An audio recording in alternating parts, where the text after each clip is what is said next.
Ayat yang korang baca dekat atas ni adalah betul. It's not joke. It's not AI. Benda ni betul-betul terjadi di alam semula jadi. Hai, saya Cap. Hari ni kita nak cakap tentang salah satu daripada jenis katak atau kodok yang beranak, jenis Nectoprinoides.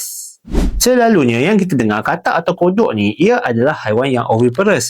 Maksud dia, selepas mengawan, telur katak ni akan menetas di luar badannya. Dan daripada situ kita akan dapat berudu, antara fasa terawal hidup katak. Tapi ada beberapa kumpulan katak ni ia lain sikit. Lain macam mana tu, ia viviparous. Viviparous ni maksud dia ia hamil, ia beranak. What did he say?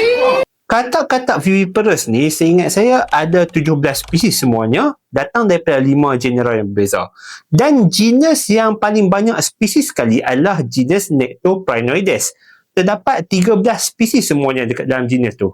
Jenis Nectoprinoides ni merupakan sebahagian daripada keluarga Bufonidae. Kalau dalam bahasa kita panggil sebagai kodok lah. Kodok daripada jenis ni boleh ditemui di kawasan pergunungan Afrika.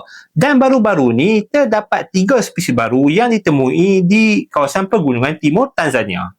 Katak dan kodok viviparous ni mempunyai 2 ciri fundamental yang membezakan mereka dengan saudara-saudara yang lain. Yang pertama adalah tahap pembesaran anak ketika ia dilahirkan, dan yang kedua adalah cara fetus mendapatkan nutrisi ketika proses pembentukan dan perkembangan. Ketika proses kehamilan, lebih pada pengeraman. Ketika proses pengeraman, katak betina akan merembeskan mukoprotein daripada uterus epithelial lining. Mukoprotein tersebut akan diambil secara oral oleh bayi. Sesuai bayi. Anak. Lagi satu, viviparous frog and toad ni, ia perform live birth. Instead of keluar telur ataupun keluar berudu, ia melahirkan anak katak yang rupa serupa macam katak dewasa, cuma saiz lebih kecil.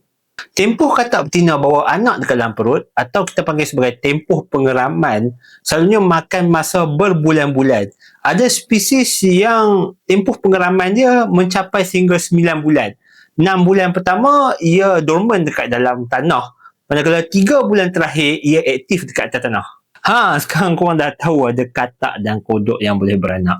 Tapi, kalau korang nak tahu lebih lanjut lagi berkenaan dengan katak, kodok, amphibian, korang boleh follow channel kami di mana kami akan post ilmu pengetahuan berkenaan dengan flora dan fauna, alam sekitar dan juga sains.